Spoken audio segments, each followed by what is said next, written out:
Welcome back students. आज हम करने वाले हैं पैकेजिंग ऑफ डीएनए।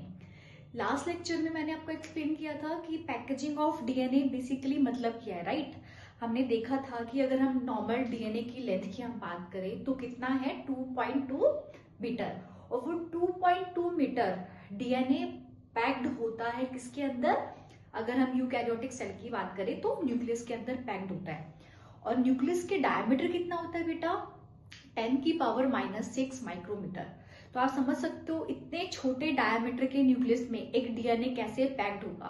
तो ये बहुत ही इंटरेस्टिंग फैक्ट है और इसको हमें समझना भी पड़ेगा अच्छे से, बिकॉज पैकेजिंग अगर हम प्रोकैरियोट और यूकैरियोटिक सेल की बात करें तो दोनों में क्या होता है, डिफरेंट होती है।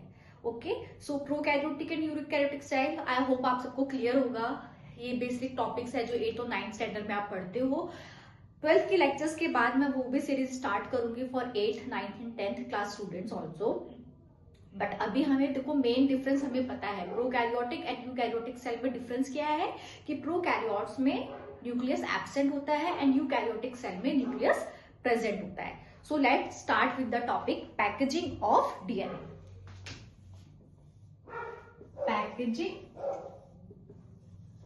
Packaging of DNA. सो पहले हम बेटा स्टार्ट करते हैं प्रोकैरियोटिक सेल में। Okay, prokaryotic cell. अगर हम देखो, मैं फिर भी थोड़ा बता देती हूँ बेटा, प्रोकैरियोटिक सेल मतलब क्या होता है, यूनिसेल्युलर सेल्स होते हैं।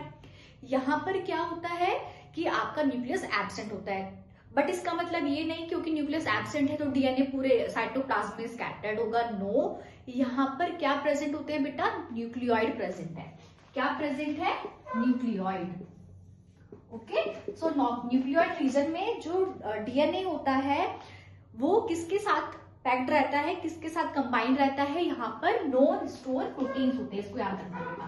कौन से प्रोटीन्स होते हैं? नॉन स्टोर प्रोटीन्स होते हैं।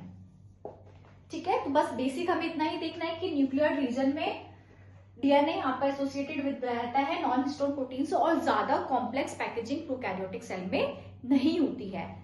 बट अगर हम यूकैरियोटिक सेल की बात करें तो ये पैकेजिंग थोड़ी सी कॉम्प्लेक्स है। इसको समझने के लिए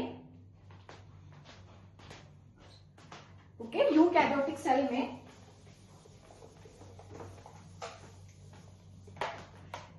eukaryotic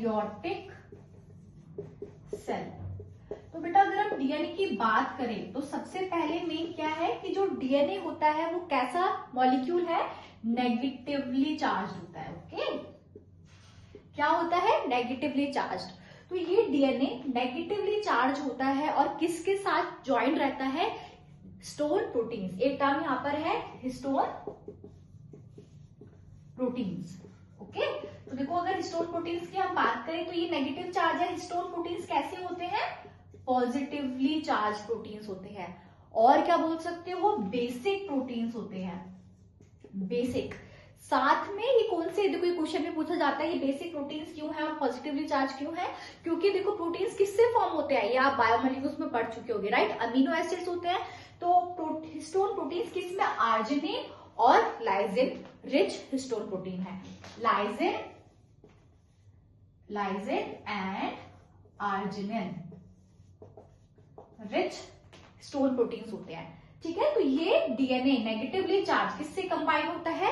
positive charge histone protein से पैक्ड रहता है। अब यहाँ पे अगर हम बात करें बेटा, देखो यूकैरियोटिक में ना एनसीईआरटी में बहुत बेसिक दे रखा है, हमें थोड़ा सा इसके बारे में और देखना पड़ेगा। पैकेजिंग, लेवल ऑफ पैकेजिंग को हम थोड़ा सा और एक्सप्लेन मैं कर देती हूँ कि आपका थोड़ा कॉन्सेप्ट बच जाएगा यहाँ पर। देखो हिस्टोन प्रोटीन जो है ना बेटा, हिस्टोन प्रोटीन की अगर हम बात करें तो एक H1 स्टोन प्रोटीन होता है। H2 के 2 टाइप्स होते हैं, H2A and H2B, H3 and H4। तो ये 5 टाइप के आपके हिस्टोन प्रोटीन्स होते हैं। तो ये चारों जो होते हैं इनको आप बोलते हैं कोर हिस्टोन। और अगर हम H1 हिस्टोन की बात करें तो ये कैसा होता है? आपका लिंकर हिस्टोन होता है। ओके, लिंकर हिस्टोन लिंकिंग में हेल्प करता है। अब देखो ये जो हमने देखा कि डीएनए की अलग अलग पैकेजिंग के लेवल होते हैं। तो सबसे पहले जो आपने टर्म सुना होगा और एनसीईआरटी में डायग्राम भी दिया हुआ है, किसका डायग्राम दिया हुआ है? न्यूक्लियोसोम।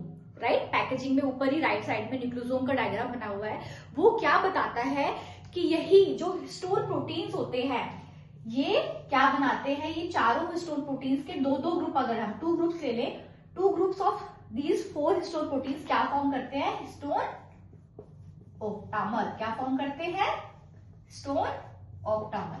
क्लियर हुआ, तो 1 2 3 4 इनके 2 कॉपीज होती हैं, तो हिस्टोन ऑक्टामर एक फॉर्म हो जाता है। क्लियर। अब इस हिस्टोन ऑक्टामर पे क्या होता है आपका बेटा, डीएनए रैप होता है। क्या होता है, डीएनए रैप होता है। और ये डीएनए मतलब आप बात करो तो एक हिस्टोन ऑक्टामर पे अप्रोक्सीमेटली 146 बेस पेयर का डीएनए रैप होता है। ठीक है, तो इस स्ट्रक्चर को आप क्या बोलते हो, न्यूक्लियोसोम। और अगर हम बात करें पैकेजिंग की, packaging of DNA eukaryotic cell, तो फर्स्ट लेवल की अगर हम बात करें तो क्या फॉर्म होता है बेटा, न्यूक्लियोसोम फॉर्म होता है। न्यूक्लियोसोम में हिस्टोन ऑक्टामर, और हिस्टोन ऑक्टामर पे क्या रैप्ड होता है आपका, डीएनए रैप्ड होता है। क्लियर हुआ। आप इसको और क्या बोलते हो, ये कैसे फाइबर्स होते हैं, 10 नैनोमीटर फाइबर स्ट्रक्चर होता है। क्लियर हुआ।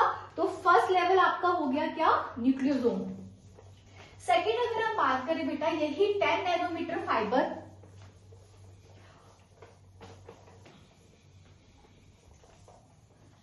यही 10 नैनोमीटर फाइबर और कॉइल होता है और क्या बनाता है, 30 नैनोमीटर फाइबर बनाता है by coiling of nucleosome.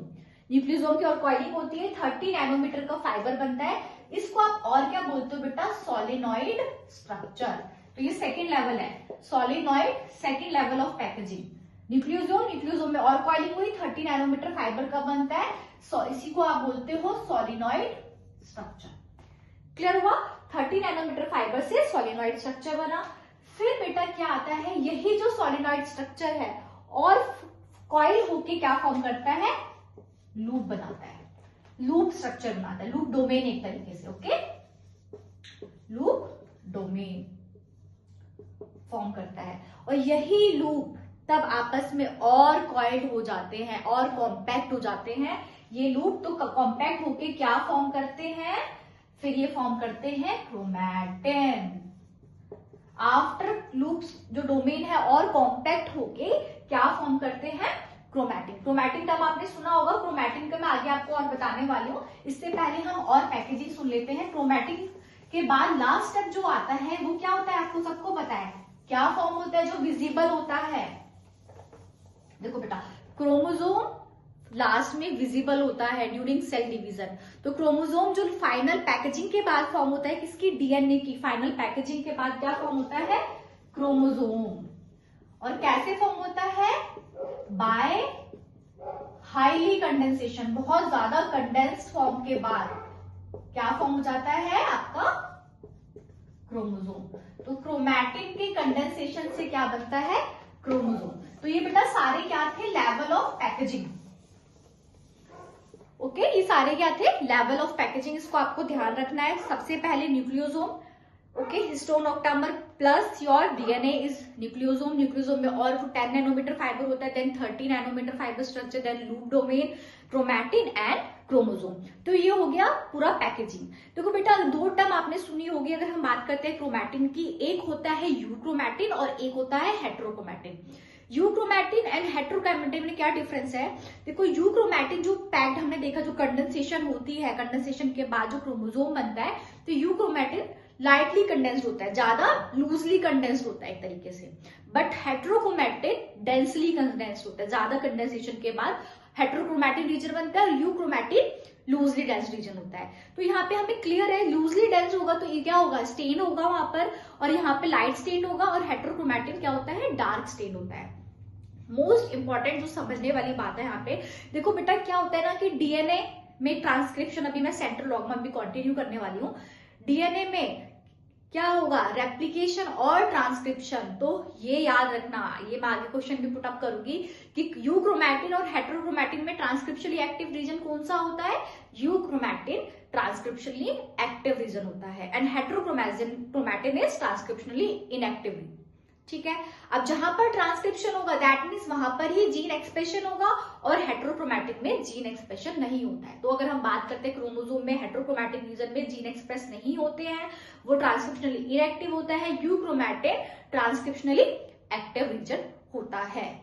Okay तो हमने देखा ये क्या था, हिस्टोन प्रोटीन्स, राइट। तो हिस्टोन प्रोटीन्स से आपका एक ये पैकेजिंग हुई, साथ में कुछ नॉन हिस्टोन प्रोटीन्स भी इन्वॉल्व होते हैं। आपने देखा होगा NHEC इसको बोला हुआ है, तो वो भी इन्वॉल्व होते हैं पैकेजिंग में। तो ये क्लियर हो गया ओवरऑल पैकेजिंग। मेन आपको क्या याद रखना है, न्यूक्लियोसोम का स्ट्रक्चर याद रखना है।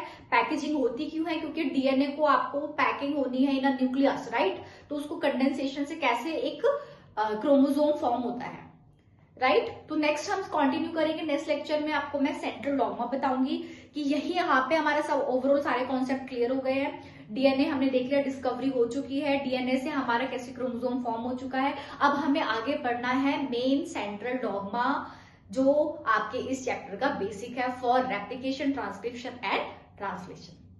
अगर आपको बेटा कोई डाउट आता है तो डेफिनेटली आप मुझे कमेंट सेक्शन में पूछ सकते हो। And don't forget to like and subscribe biology with Prerna. Thank you.